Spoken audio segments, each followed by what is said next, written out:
Hello everyone, welcome to exam affairs. आज के इस वीडियो में हम कवर करेंगे 16 जुलाई के करंट अफेयर्स। और आज के करंट अफेयर्स से हमारे जितने भी इंपॉर्टेंट फैक्ट होंगे उन सभी को यहाँ पे हम डिस्कस करेंगे। और वीडियो क्लास में मैं आपको एक टेस्ट क्वेश्चन भी दूंगा जिसका आंसर आपको कमेंट बॉक्स में करके बताना होगा। तो शुरू करते हैं आज की वीडियो। कल हमने एक टेस्ट क्वेश्चन दिया था। हमारा टेस्ट क्वेश्चन था, अभी हाल ही में किस राज्य ने रोको टोको अभियान इसकी शुरुआत की है। इसका सही आंसर था ऑप्शन ए, मध्य प्रदेश ने। मध्य प्रदेश ने रोको टोको अभियान को शुरू किया है और इसके तहत क्या होगा कि वे लोग जो बिना मास्क लगाए सड़कों पर निकलते हैं उनको मास्क दिया जाएगा और प्रति मास्क 20 रुपए के हिसाब से उनसे पैसे भी लिए जाएंगे। अच्छा, ये बात है मध्य प्रदेश की। तो मैप में देख लेते हैं मध्य प्रदेश को। ये है मैप में मध्य प्रदेश। मध्य प्रदेश की कैपिटल क्या है? कैपिटल है भोपाल। और मुख्यमंत्री हैं शिवराज सिंह चौहान और गवर्नर हैं लालजी टंडन। अच्छा, अभी हाल ही में मध्य प्रदेश में चरण पादुका अभियान इसकी शुरुआत की गई थी। आसपास अभियान शुरू किया गया था। आसपास एक हेल्पलाइन थी, उससे शुरू किया गया था मध्य प्रदेश पुलिस के द्वारा। और इंतजार आपका अभियान मध्य प्रदेश का जो पर्यटन विभाग है उसकी तरफ से इसको शुरू किया गया था। अब शुरू करते हैं हम आज करंट अफेयर्स। हमारा आज का पहला क्वेश्चन है, विश्व युवा कौशल दिवस इसको कब मनाया गया? इसका सही आंसर है ऑप्शन डी, 15 जुलाई को। हर साल 15 जुलाई को विश्व युवा कौशल दिवस मनाया जाता है। अच्छा, ये दिवस मनाया क्यों जाता है?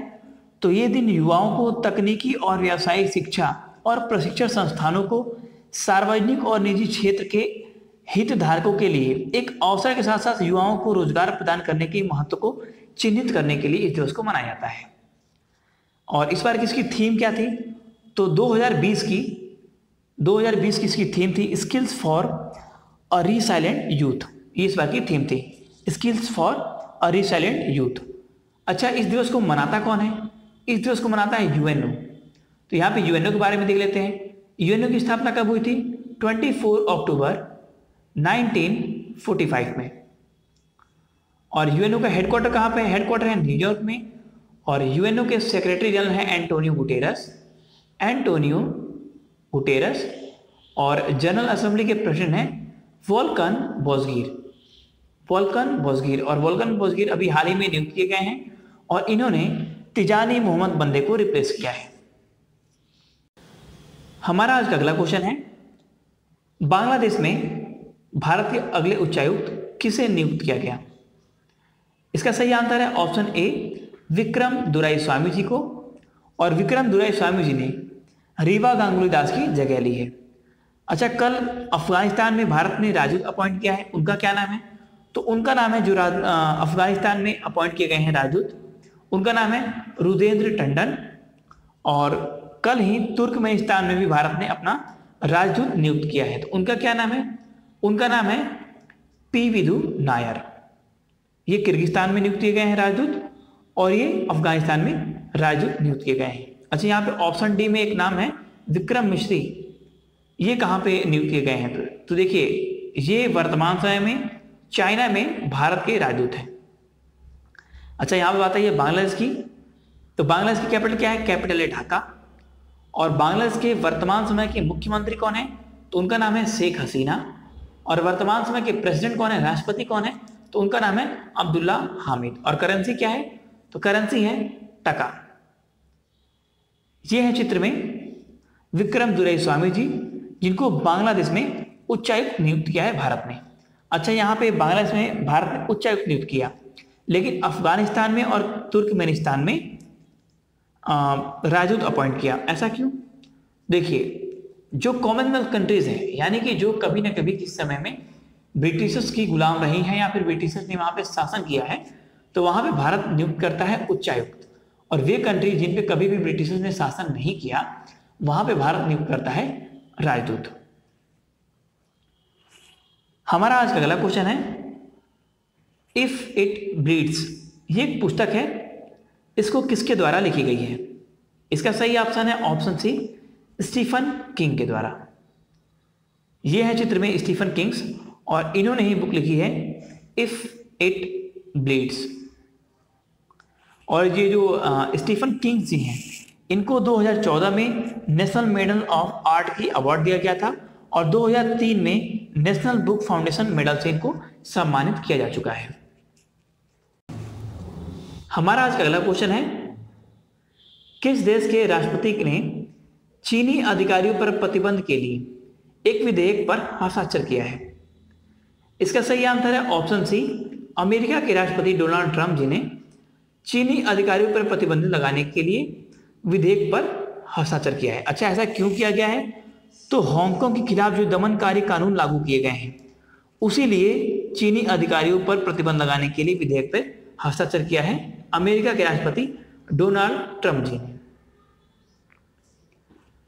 अभी यूनिसेफ इंडिया ने एक कैंपेन चलाने की शुरू की है जिसका नाम है #रीइमेज, और इस कैंपेन को चलाने के लिए किसके साथ में साझेदारी की है?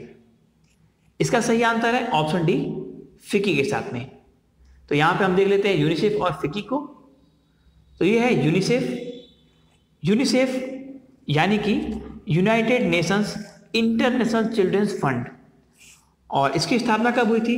तो इसकी स्थापना हुई थी 1946 में। हेडक्वार्टर है न्यूयॉर्क में, और हेड कौन है? तो हेड है हेनरिएटा एच फोर्ड। और साझेदारी किसके साथ की है? तो साझेदारी की है फिक्की के साथ में। तो फिक्की की स्थापना कब हुई थी? फिक्की की स्थापना हुई थी 1927 में। हेडक्वार्टर है नई दिल्ली में, और सीईओ है पवन के अग्रवाल। अभी किस राज्य के कृषि विश्वविद्यालय के मार्कशीट पर प्रमोट कोविड-19 इसको इंगित किया गया है, इसको दर्शाया गया है, वहां पे लिखा हुआ है? तो इसका सही आंसर है ऑप्शन ए, महाराष्ट्र। महाराष्ट्र राज्य के जो कृषि विश्वविद्यालय है उसमें बच्चों को प्रमोट किया गया है कोविड-19 के कारण बिना एग्जाम के, और इसीलिए उसके मार्कशीट पर प्रमोट कोविड-19 लिखा गया है। और इसके लिए कि ये क्यों लिखा गया है, इसके लिए महाराष्ट्र सरकार ने जांच कमेटी का भी गठन किया है। अब यहाँ पे बात आई है महाराष्ट्र की, तो मैप में लिख देते हैं महाराष्ट्र को। ये है मैप में महाराष्ट्र। महाराष्ट्र की कैपिटल क्या है? कैपिटल है मुंबई। चीफ मिनिस्टर है उद्धव ठाकरे और गवर्नर है भगत सिंह कोश्यारी। और अभी महाराष्ट्र में ही प्लाज्मा थेरेपी ट्रायल के लिए प्रोजेक्ट प्लेटिना को लॉन्च किया गया है। और महाराष्ट्र में निवेश के लिए महाराष्ट्र सरकार ने महापरवाना योजना को शुरू किया है। और महाराष्ट्र में जो कोविड-19 के पेशेंट हैं उनकी देखभाल करने के लिए तथा सोशल डिस्टेंस को मेंटेन करते हुए देखभाल करने के लिए एक कोरोबोट नामक रोबोट को भी लॉन्च किया गया है। माइकल जेडिनक, इन्होंने संन्यास की घोषणा की है।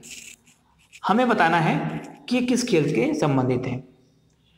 इसका सही आंसर है ऑप्शन सी, ये फुटबॉल से संबंधित थे। माइकल जेडिनक, ये है माइकल जेडिनक, और ये सॉक्रूट्स जो टीम है, सॉक्रूट्स टीम उसके तरफ से खेलते थे। और जो सॉक्रूट्स टीम है ये ऑस्ट्रेलिया की आधिकारिक टीम है, यानी कि जो ऑस्ट्रेलिया की जो नेशनल टीम है उसी का नाम है सॉक्रूट्स। अब यहाँ पे देख लेते हैं हम ऑस्ट्रेलिया के बारे में।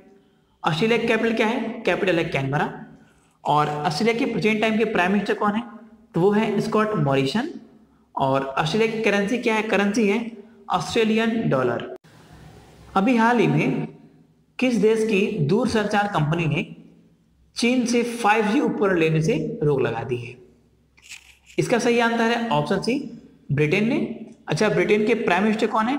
तो ब्रिटेन के प्राइम मिनिस्टर हैं बोरिस जॉनसन। और ब्रिटेन की एक कंपनी है जिसका नाम है हुआवे, उसने जो है चाइना से 5G उपकरण लेने से मना कर दिया है, रोक लगा दी है। तो यहाँ पे हुआवे के बारे में देख लेते हैं। तो हुआवे जो कंपनी है इसकी स्थापना कब हुई थी? इसकी स्थापना हुई थी 1987 में।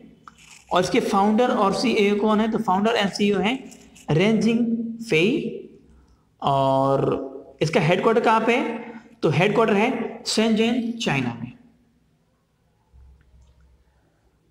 अभी मोहन बागान रत्न, ये एक पुरस्कार है, इससे किसे सम्मानित करने की घोषणा की गई है?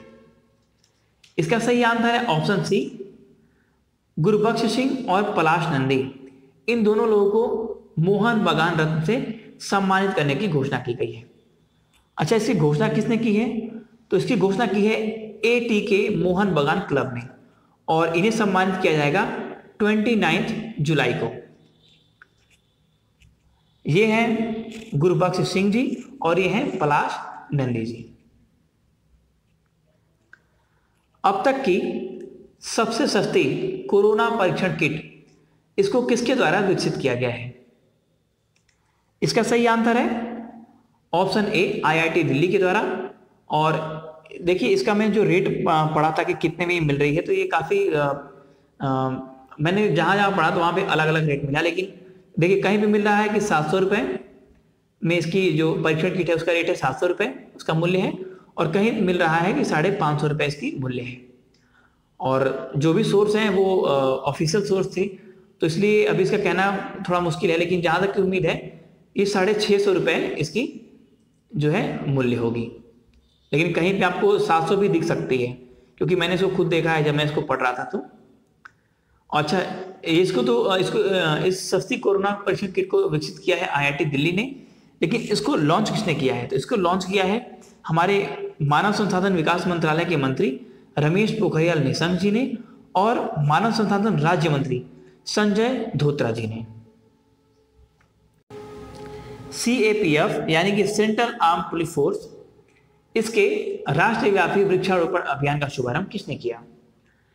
इसका सही आंसर है ऑप्शन सी, अमित शाह, जो कि हमारे केंद्रीय गृह मंत्री हैं। और इन्होंने जो CRPF है, CRPF परिसर में जाकर के इन्होंने पीपल का पौधा लगा करके इस अभियान का शुरुआत किया है।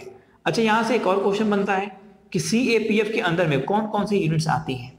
तो जैसे कि NSG है, ये भी CAPF के अंडर में आती है, BSF आती है, BSF, फिर से CRPF, उसके अलावा ITBP, CISF और SSB, ये सब क्या है?